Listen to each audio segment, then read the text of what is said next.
Joyce. Jadi kali ini Mbak Joyce akan Oke. menjelaskan sebuah topik seputar how music can heal. Karena music Ya, itu is a therapy for ya, emotional healing gitu katanya. Kayak apa ya, sih? Tapi ini memang ya. aku juga setiap malam sebelum tidur pasti harus ada musik nih yang aku Nah bisa kan. dengerin supaya aku bisa deep sleep loh Mbak.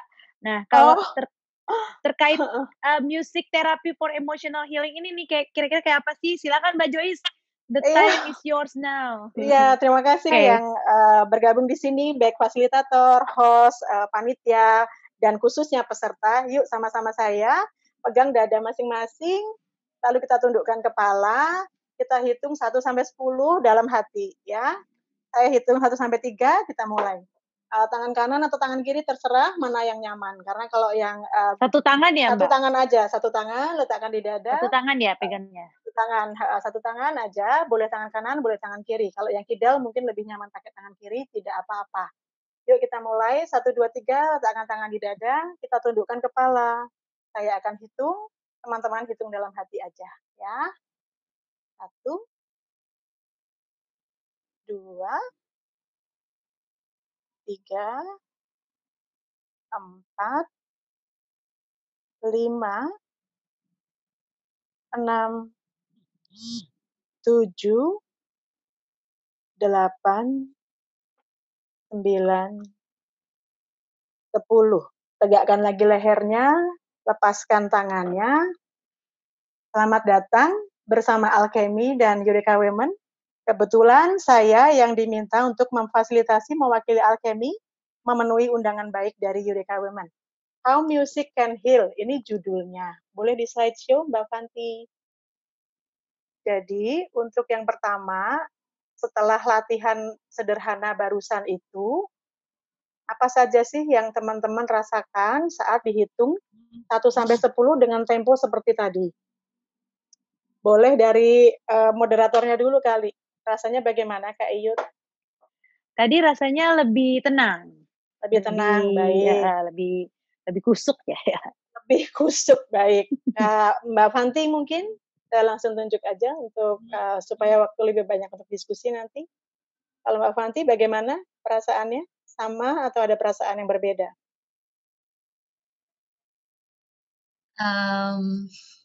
Perasaannya sejauh ini sama, Mbak. Sama ya. Tenang ya berarti Mbak Fanti yang dirasakan? Iya, betul. Betul. Oke. Satu orang dari perwakilan peserta, saya pilih aja deh. Ini ada satu penyanyi yang teman baik saya dari berpuluh tahun yang lalu, Rili Savitri Tela. Suaranya luar biasa. Rili, boleh sampaikan pendapat Rili, bagaimana rasanya? Ini ada chat dari Mbak Christina Melviana, lebih damai. Mbak Rili, bagaimana yang dirasakan kalau mau off cam suaranya boleh? Ini perhatikan deh, suaranya waktu ngomong aja merdu. Ya Mbak Rili, saya pengen dengar suara Mbak Rili, karena saya kangen sama Rili kangen banget. Tidak bisa unmute, oke. Ya, oke. Kalau gitu dari Alchemy deh, Arieta, Mbak Eta. Gimana Mbak Eta yang dirasakan? Tadi bisa dibantu sama Fanti untuk unmute, Mbak. Minta tolong host unmute. Nah, iya. Dah tuh, Rili dulu baru Arieta nanti ya. Silakan. Tadi siapa yang mau di-unmute, Mbak? Rili ya? Rili. Mbak Rili, terus habis Mungkin itu nanti Fanti minta Arieta. tolong dibantu di-unmute, say. Ya. Mbak Rili lalu lebih kalem dan fokus kata Mbak Mirna. Kalau teman-teman ada yang mau menambahkan di kolom chat dipersilakan karena saya bisa baca. Lebih kalem, lebih fokus, lebih tenang, lebih damai. Nah, kalau Mbak Rili, halo Mbak Jo. tuh suaranya coba ya, penyanyi sekali, kangen. Apa yang dirasakan Rili Tela? Relax ya, lebih relax. Iya.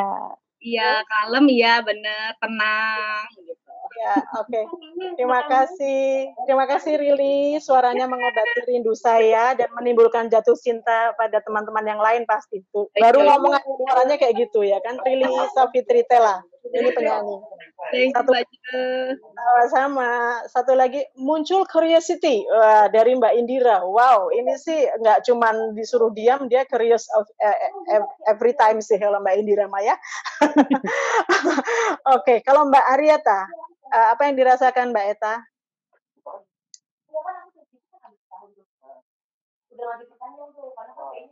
Eta hilang. Eta hilang. Oh ya udah nggak apa-apa.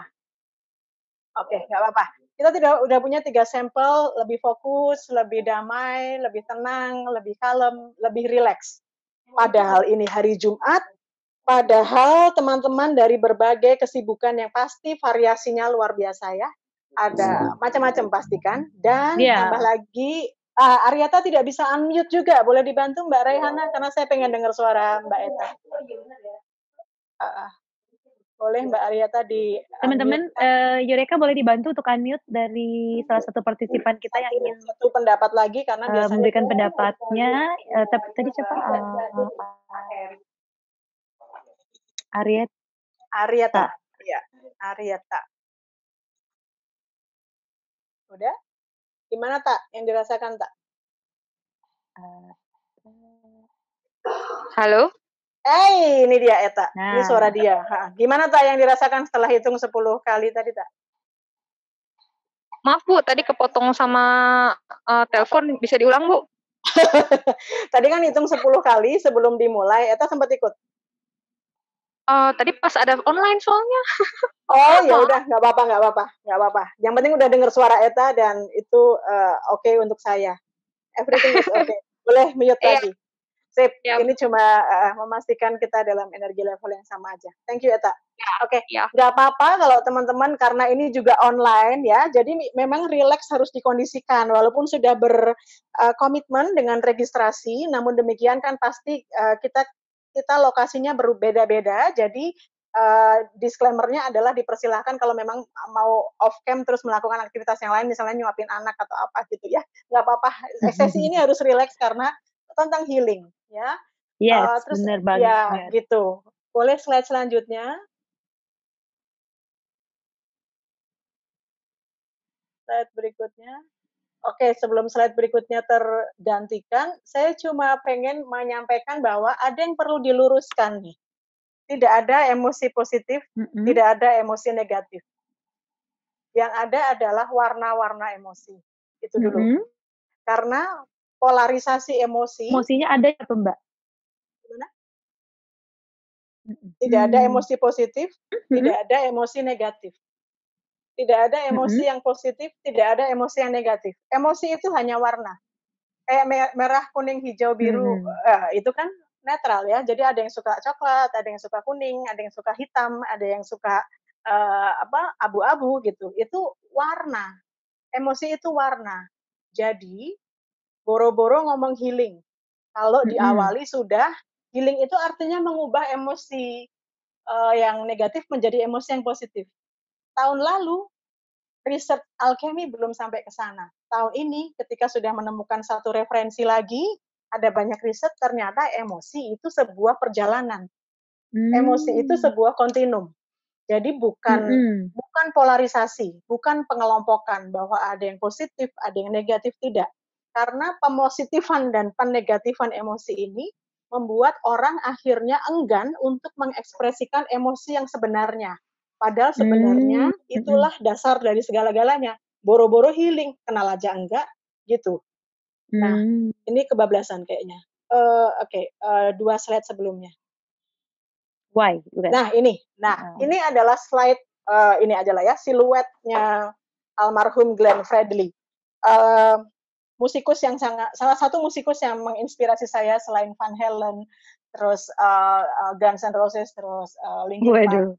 Waduh, makin ketahuan ya. Terus Kahitna dan sebagainya lah ya. Terus Rili Safitri Tela itu penyanyi yang, aduh, dari kecil suaranya udah ya begitu gitu, dia panggil mamanya mama, bisa begitu. Enggak ya, Ri? Jadi kalau nggak apa-apa, yang penting ada Kahitnanya, Mbak. Oh gitu ya, penting ya. Guns N' Roses langsung ada yang kirim love. Ya, oke, dari Guns N' Roses, Van Halen, terus apalagi tadi semuanya tiba-tiba Kahitna kan, jadi lengkap ya. Ada banyak warna musik. Artinya apa Kak Ayut untuk healing? Untuk healing sebenarnya preferensi musiknya apa? Kalau Mbak Aryata, wah ini dia anti mainstream. Musik kesukaannya adalah musik sore. Ya, salah satu personelnya Ade Paloh. Wah, kalau musik-musik warnanya musik-musik indie itu Aryata banget gitu. Dan dalam psikologi dalam psikologi ini beberapa teman-teman dari psikologi sebagai partisipan ya, jadi ada referensi yang lebih dulu kita baca dibandingkan teman-teman yang lain, bukan berarti kami lebih tahu gitu. Setiap hal yang keluar itu adalah proyeksi diri kita atau refleksi dari dalam diri kita, termasuk preferensi mengenai musik. Otomatis kalau musik klasik itu cocok untuk seorang Mbak Mirna sebagai media untuk healing, belum tentu cocok untuk seorang Mbak Era misalnya, gitu.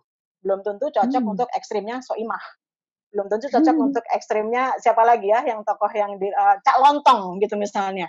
Musiknya beda-beda, karena memang manusia berbeda-beda. Lalu bagaimana? Dan sekali lagi, satu, musik tidak ada emosi tidak ada yang positif, tidak ada yang negatif. Dua, musik itu hanya salah satu alat agar orang bisa healing. Terlebih di masa pandemi. Tidak awal-awal pandemi apalagi ya, bulan Maret itu ya, Kak Iyut ya, semua orang struggle dengan perubahan yang overnight, besok udah harus WFH semua. Tiba-tiba pedagang bubur dan sebagainya yang suka lewat kok tiba-tiba nggak ada gitu. Semua shock dengan perubahan itu. Apalagi yang bisa kita lakukan kalau nggak dengerin musik, setel radio bisa, Spotify dan sebagainya, itu banyak sumber yang kita bisa gunakan dan itu adalah musik gitu ya. Iya. Cuma kenapa ada exercise di awal tadi, sebelum mendengarkan musik, tenangkan diri dulu gitu. Supaya musiknya tidak dipaksa sebagai media menyembuhkan kita. Karena apa-apa yang dipaksa atau tidak natural gitu, itu ujungnya tidak tuntas.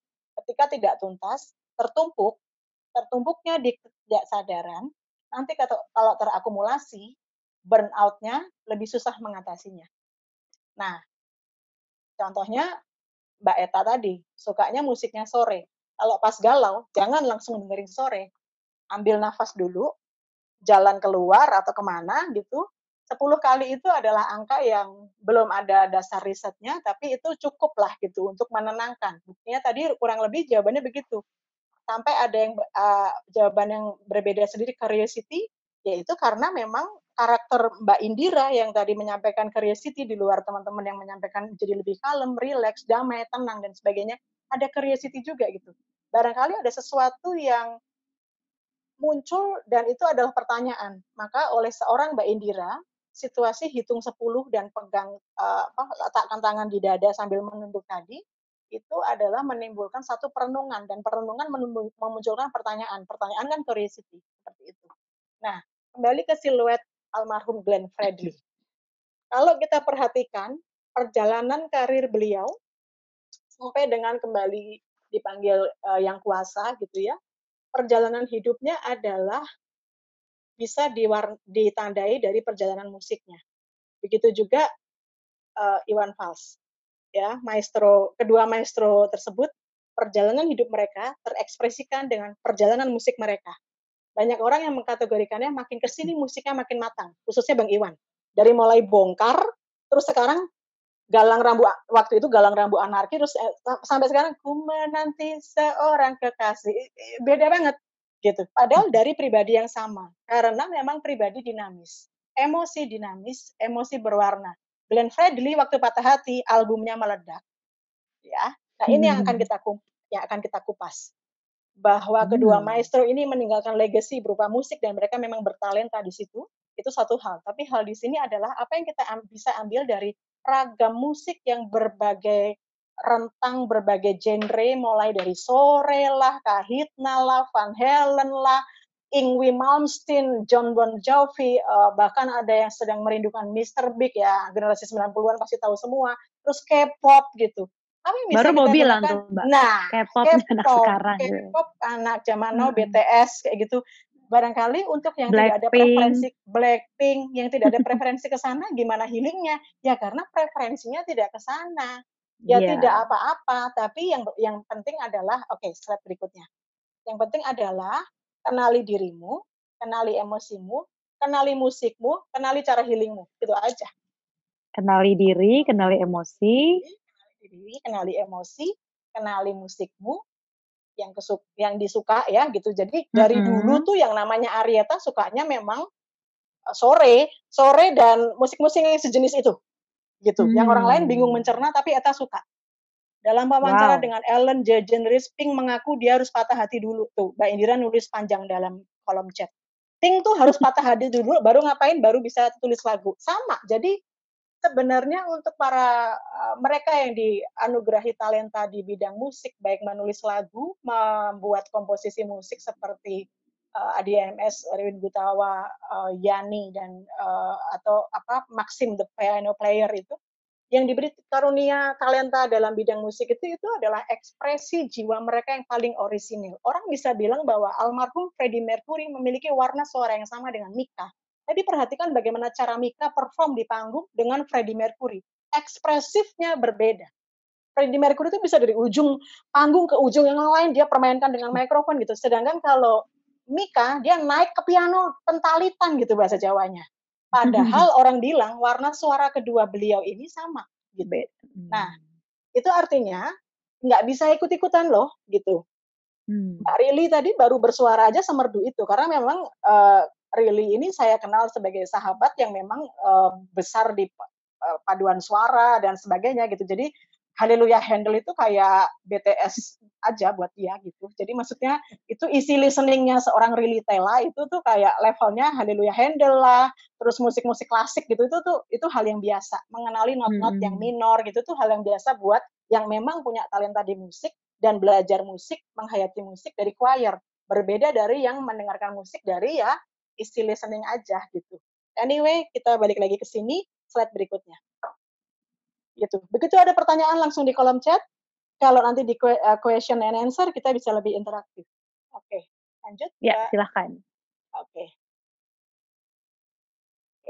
Mbak Kak Iyut boleh mengingatkan saya kalau saya kecepatannya terlalu kecepatan kuda Sumbawa ya, jadi harus direm. Oke, ini cuma satu. So far so good. So far so good, terima kasih Kak Iyut. Jadi sebenarnya ini inti dari slide ini hanya yang kalimat terakhir. Bagaimana musik itu bisa connect ke kehidupan setiap orang. Dan sekali lagi musik hanya salah satu tools untuk healing. Jadi kalau memang I'm not that into music, yang jangan maksa. Kan ada ekspresi yang lain. Bisa lari, bisa nari, bisa bikin kerajinan tangan, crafting seperti itu, bisa yang kayak film ghost gitu ya, bikin keramik-keramik kayak gitu, beda-beda. Jadi musik ini hanya salah satu kenapa diangkat oleh Alchemy saat ini bersama Eureka Women, ini lebih karena ini paling mudah aja diaksesnya gitu kan ya. Oke, berikutnya. Nah, sebenarnya tadi udah disebutkan di awal bahwa semua yang kita pilih, semua yang kita rasa itu terekspresikan dengan preferensi-preferensi yang dapat diobservasi dari perilaku-perilaku kita sehari-hari. Satu hal spesifik. Kalau mau kenal seorang Era Anderson, karena beliau tinggalnya di Australia, paling gampang kenali Mbak Mirna, kenali Kak Iyut. Karena siapa yang menjadi orang-orang terdekat dan orang-orang baik kita, itu adalah karakter kita. Gitu. Jadi ini sebenarnya saya kalau mau sedikit sharing, kalau anak-anak yang di usia remaja atau dewasa awal mengalami kegalauan hidup karena pemilihan pasangan gitu, kayaknya gue nggak kenal dia, di depan gue gini dia, kenali aja. Paling tidak 3-5 orang di sekitar yang kita lagi PDKT-in ini, yang lagi jadi gebetan ini kayak gimana, yaitu dia gitu. Kecuali kalau pansos ya, itu nggak bisa dijadiin patokan. Kalau pansos kan maksa ya, jadi yang natural.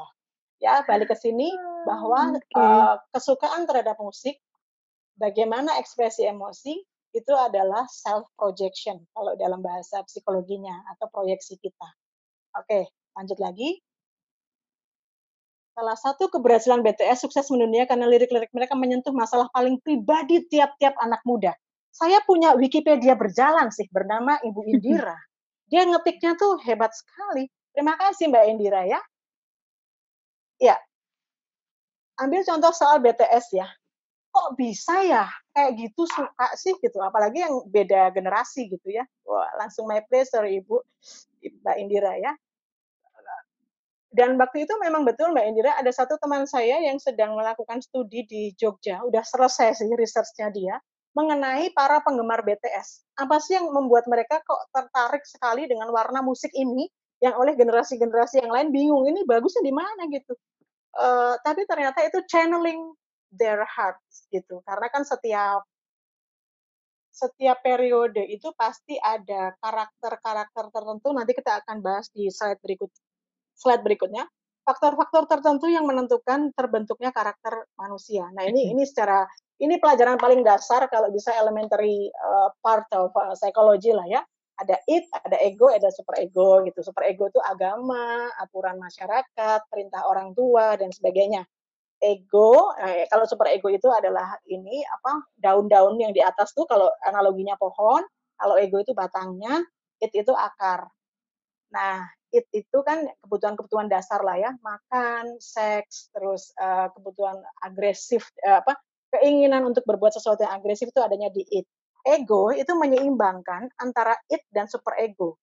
Dorongan-dorongan yang sifatnya mendasar diseimbangkan dengan aturan-aturan yang sifatnya normatif. Nah, ego ini kenapa dianalogikannya dengan batang pohon? Karena ini harus kokoh. Nah, kokohnya ego itu sangat berpengaruh terhadap bagaimana perkembangan kematangan emosi setiap orang. Kurang lebih seperti itulah penjelasan awamnya lah ya, gitu supaya semua mudah memahaminya gitu. Nah, bagaimana supaya ego berkembang optimal, supaya emosi juga bisa mateng. Jadi nggak ada istilah kayak gini. Udah umur segitu kok marah masih kayak gunung meletus ya, gitu. Kayak ada yang nggak tuntas gitu.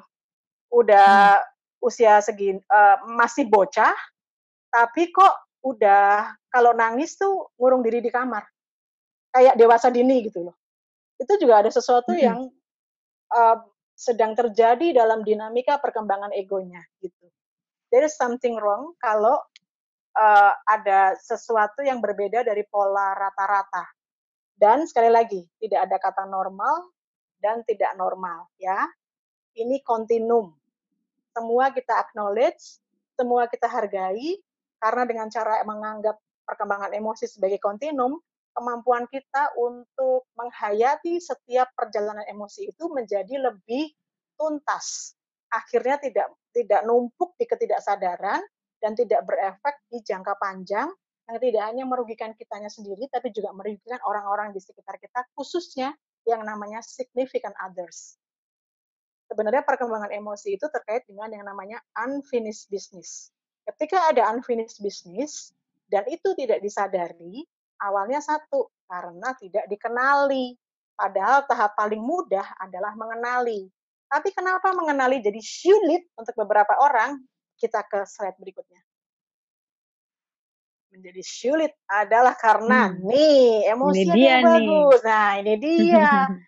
Ada polarisasi yang tidak disadari dan seolah-olah itu adanya di super ego tadi, adanya di mahkotanya pohon, ada daun-daun di atas gitu yang harus kita look up tuh, kita lihat ke atas, ingat loh Tuhan bilang begini loh, ingat loh gitu. Ada ayat yang bilang begini, ingat Bapak Ibu ngomong begini, ingat Eyang ngomong gini, opung boru, opung doli tidak suka, jadi tidak boleh, super ego ngomong ya. Itu tuh semua yang bicara super ego. Maka emosi pun akhirnya, khususnya di budaya timur, dikategorikan ada yang bagus, ada yang jelek, ada yang positif, ada yang negatif. Gitu. Padahal sebenarnya bagaimana emosi dihayati itu sangat berkaitan dengan bagaimana kita mampu mengekspresikannya. Gitu. Bagaimana emosi masih berupa ide, masih berupa satu perasaan yang kayak berdesir gitu. Itu bisa dikenali dulu sebelum itu teraktualisasi ke behavior. It takes art and it is okay kalau belum bisa mengenali segitunya karena setiap orang tidak pernah bisa dibandingkan apple to apple ya. Yang ada nanti malah apple to mango or nanas sama becak gitu. Karena memang setiap orang saking bedanya gitu, saking bedanya. Sedangkan yang kembar identik aja tidak mungkin identik karakternya. Apalagi yang berbeda latar belakang, walaupun saudara kandung, walaupun sukunya sama, walaupun dari keluarga besar yang sama, walaupun dari bangsa yang sama, walaupun dari perusahaan yang sama dan sebagainya. Tidak ada yang bisa membandingkan. Begitupun emosi. Kok kakakmu aja bisa kalem, kamu enggak? Loh ya, orangnya beda kok, ya. Jadi, oke, slide berikutnya. Nah, ini dia nih, faktor-faktor yang mempengaruhi warna. Warna ya, jadi tidak ada polarisasi di sini. Emosi semuanya dianggap setara. Kalau mau referensi film kartun tuh Kak Ayut, nonton nggak tuh? Yang judulnya Inside Out ya? Inside Out. Itu dalam banget itu film. Kartun dan kelihatannya colorful. Ini yang suka desain kayak Aryata nih pasti suka sekali film-film model begini ya. Dan beserta partisipan yang lain yang saya tidak bisa lihat satu-satu. Yang suka dengan seni, yang suka dengan warna, nonton film kartun yang judulnya Inside Out ini, menikmati visualisasinya sekaligus belajar hal yang dalam mengenai emosi itu berwarna dan semua setara, gitu ya. Yang pertama yang mempengaruhi warna emosi itu adalah ya secara nature. Nature ini ya herediter, faktor keturunan orang tua.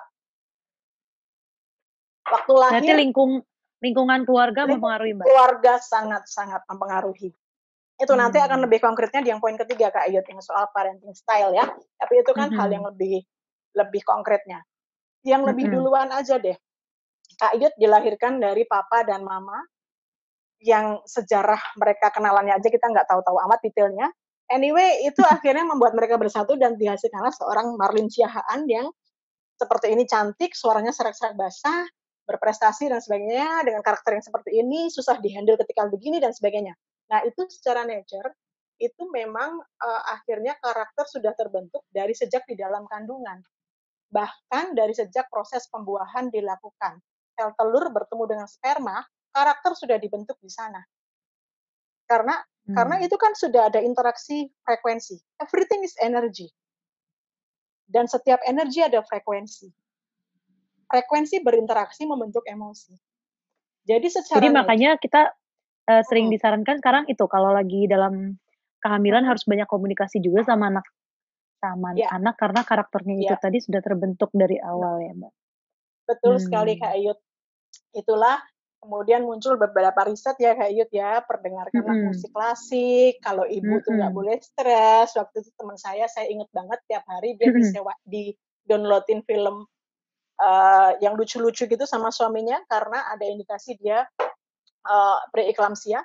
Jadi dia mesti dikondisikan emosinya selalu stabil, nggak boleh drastis swinging, nggak boleh swinging seperti itu. Jadi ini kritikal sekali soalnya. Jadi pembentukan karakter itu sesakral itu kalau saya bisa sebutkan. Bahkan dari sejak sel telur bertemu dengan sperma sampai kemudian jadi embrio, terus kemudian udah jadi bayi 9 bulan lahir. Selama 9 bulan ini juga another proses sakral ya. Nggak perlu dijaga yang overprotective karena nggak baik juga produk dari pola yang overprotective. Tapi paling tidak dikondisikan agar tidak mengalami sesuatu yang ekstrim. Misalnya, contoh nih ya, bapaknya pembalap, istrinya hamil. Selama hamil deg-degan dong, mikir suaminya lagi jadi pembalap. Terus saya suka nonton film tuh SEAL, Special Force. Itu lagi hamil, lagi seneng-seneng gitu, tes pack menunjukkan dia hamil. Terus habis itu suaminya dapat panggilan tugas ke negara mana gitu untuk menumpas terorisme misalnya gitu. Kekhawatiran ibu ini pasti akan terkomunikasikan dengan bayinya. Nah, itu kan situasi yang ya sejak menikah dan memilih menikah dengan seorang special force, itu kan sudah pasti ada situasi-situasi yang secara logis sudah mesti diantisipasi. Khawatir di titik pertama tidak apa-apa, tapi yang tadi Mbak Kak Ayut sudah sampaikan, komunikasilah dengan bayi saat dalam kandungan ini. Papa pergi, mama khawatir, yuk sama-sama yuk, gimana ya caranya biar kita bisa doain papa sama-sama. Jadi, khawatir pun tidak apa-apa. Bukan berarti nggak boleh khawatir papanya terus sembunyi-sembunyi aja dia begitu dapat panggilan, ya nggak gitu juga. Istri lagi hamil tahu-tahu suaminya pergi itu kan malah kayak dibohongin. Enggak, jadi tetap candid apa adanya, namun libatkan komunikasi tadi dengan bayi dari sejak dalam kandungan, dan itu intens. Yang namanya komunikasi itu adalah satu kunci ya dalam konteks lingkungan apapun. dan komunikasi yang lancar, yang mengalir, itu memang ternyata tema dasarnya ketika warna-warna emosi dikenali dan warna-warna emosi ini bergerak dinamis. Kadang-kadang juga ada frekuensi yang slack, nggak nyambung, tapi ya nggak apa-apa. Yang penting bagaimana kemudian healing tadi itu dilakukan dalam situasi yang interaktif juga. Karena berat healing sendirian. Nah, yang kedua, faktor yang berpengaruh adalah culture. Ya, culture, patriarkis. Laki-laki pamali kalau nangis, cewek kalau marah teriak-teriak kayak gitu urakan. Nah, kayak gitu-gitu tuh. Ya. Jadi tanpa menodai nasionalisme kita, enakan hidup di luar negeri, ya sana lah hidup di luar negeri. Tapi maksudnya sekarang kita di Indonesia gitu loh. Jadi kita bisa apa? Nah, salah satu indikasi kematangan emosi kan juga realistis kan ya. Jadi kita di Indonesia, ya sudah lah ya, diterima kondisinya kita di Indonesia, patriarkis iya, kita dari etnis Gorontalo kah, dari Sumba kah, dari Ambon, dari Jawa, Jawa pun macam-macam, ada yang Jawa aliran Jawa Timur, Jawa Tengah, Jawa dari Jogja, Tegal dan sebagainya, beda-beda tuh ya culture-nya. Itu harus dikenali juga. Lalu gaya pengasuhan orang tua. Itu juga jadi faktor yang sangat penting untuk perkembangan emosi. Sekali lagi bukan untuk overprotective, tapi untuk mengenali bahwa faktor-faktor ini berpengaruh. Makanya perlu untuk lebih bijak latihan di awal tadi itu. Sebelum memunculkan emosi tertentu, kenali dulu dengan berjeda. Jeda yang 10 hitungan tadi, sekali lagi saya sampaikan, Alkemi belum memiliki data research yang mumpuni untuk itu. Tapi 10 sepertinya cukup. Tapi kalau mau 5 dan sudah rileks, ya tidak apa-apa. Sekali lagi dalam kontinum, ayo berjalan, kalau capek berhenti sebentar. Kalau kuat, teruskan lagi. Gitu. Tidak apa-apa. Gitu. Ya. Terus habis itu lingkungan sosial. Itu tadi, peer group gitu. Apakah harus pilih teman? Ya, bergaul dengan semua orang iya. Tapi pilih teman kayaknya iya deh harus. Karena itu tadi, we are our 3 until 5 closest ones. Siapa kita adalah, we are actually 3 until 5 closest ones. Jadi 3 sampai 5 orang terdekat kita, itulah kita. Yang paling dekat dengan kita, itulah kita. Itu ekspresi tidak sadar. Dan tadi ada ilustrasi iceberg, ini pelajaran psikologi umum kalau di psikologi ya, itu kayak SD-nya psikologi itu udah tahu. Yang tidak sadar ini, itu kalau ilustrasi film Titanic, itu adalah gunung es yang di dalam lautnya. Yang lebih banyak porsinya. 75% itu yang nggak sadar. Gitu. Jadi kita yang lihat di mana nih nggak sadarnya. Kenapa gak gitu sadar. Kok gini, kok temen gue itu mulu ya, kok gue kayaknya selalu dituduh ini deh ngegengnya sama yang gaul orang gitu kan. Atau mungkin malah selain bisa nggak gaul, bisa juga gue kayaknya dari dulu dicapnya punya temen yang urakan-urakan deh. Ada sisi diri lo yang urakan, berarti udah aja. Belum kenal aja. Nah, kenapa bisa orang nggak sadar? Karena nggak kenal emosi, itu kuncinya. Jadi ada beberapa hal yang itu tadi, makanya tadi Mbak Joyce bilang butuh mengenali diri kita juga supaya kita tahu ya kan, dan butuh mengenali jenis musik kita supaya itu juga memancing kita untuk mengetahui diri kita gitu ya. Sebenarnya itu Kak Iyut temanya. Nah, kebetulan Mbak ini kan kita cukup banyak nih yang udah dieksplor sama Mbak Joyce di sini. Tapi mungkin masih banyak nggak yang harus kita jelaskan dulu, atau kita karena kan kita waktunya boleh cukup singkat nih, kita tinggal punya waktu sekitar 15 menit termasuk tanya jawab, dan materi yang akan dipresentasikan sama Mbak Joyce juga masih cukup cukup panjang kan. Ini master kok. Jadi maksudnya dalam 3 hari ini sumbernya kan dari sini Kak Iyut. Jadi hanya tinggal satu bahasan lagi aja. Gitu. Jadi Mbak Joyce boleh terusin dulu kali ya? Ya, satu lagi tanya jawab gitu ya. lagi baru tanya jawab. Ya, thank you Kak Iyut. Timekeeper yang keren sekali. Habis itu satu lagi. Nah, emotional development itu sebenarnya ada 3 aja tahapannya. Kita aware, kita embrace, baru healing. Jangan buru-buru healing. Gimana sih gue gak move on gitu. Gimana gak move on, gimana bisa move on, orang aware aja enggak aware. Gitu. Jadi harus aware, harus dikenali dan jangan ditolak. Tapi kan cewek gak boleh marah, siapa bilang? Boleh. Tapi kan cowok gak boleh nangis, siapa bilang? Sedangkan rocker aja manusia, apalagi laki-laki, ya kan? Tuhan yang indah, laki-laki perempuan itu punya hak untuk mengekspresikan dan mengenali emosi dalam posisi setara. Jadi dikenali, lalu diembrace, dirangkul ya, dirangkul. Habis dikenali, dirangkul. Oh, oke. Makanya tadi sebenarnya exercise di awal itu adalah upaya untuk embrace, untuk mengenali. Kenapa tangan diletakkan di dada? Itu sebenarnya untuk memberikan interaksi fisik aja, supaya kita lebih bisa aware gitu. Kalau enggak ya kaki tempelin ke lantai, itu juga sebuah upaya untuk aware. Jadi jangan berusaha mengenali emosi sambil lari atau naik kuda atau nyetir. Bahaya. Kalau mau aware tenang, kalem. Kalau sambil nyanyi boleh Mbak Joyce? Boleh banget, boleh banget. Boleh banget. Sambil biar makin aware ini ya. Kan biasanya kalau kita pengen nyanyi terus ada lagu yang kita suka banget gitu, atau mungkin gospel atau mungkin lagu-lagu ini gitu kan bikin kita jadi aware, jadi nangis tuh. Habis itu kayak healing tuh Mbak. Gimana bagus tuh? Iya Kak Ayut, memang harus begitu.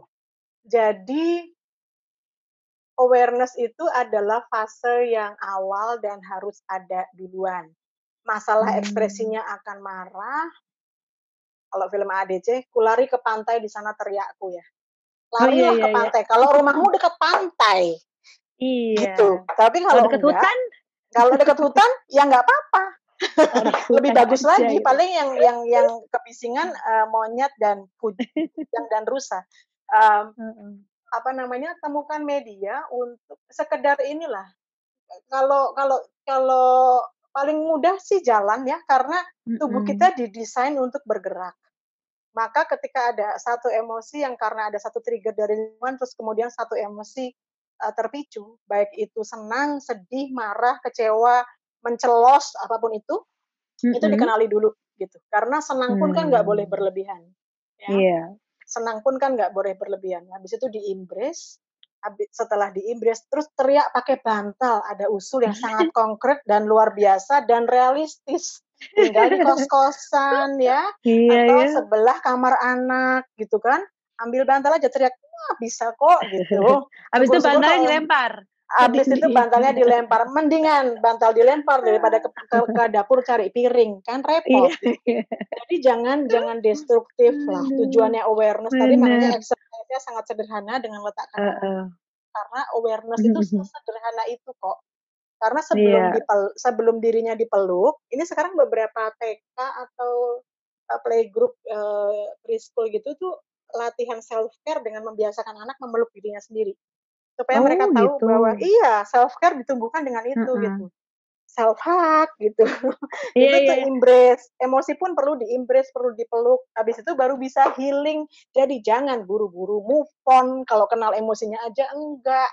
Kadang gue kecewa, kadang sedih, kadang cemburu, kadang ya sudah. Kalau emosinya macam-macam ya dijembrengin aja semuanya gitu. Karena semakin kita bisa bergerak dinamis, ritmis menuju rasional lagi, semakin bisa kita healing. Masalah musiknya mau apa, it's your call. Setiap orang punya preferensi.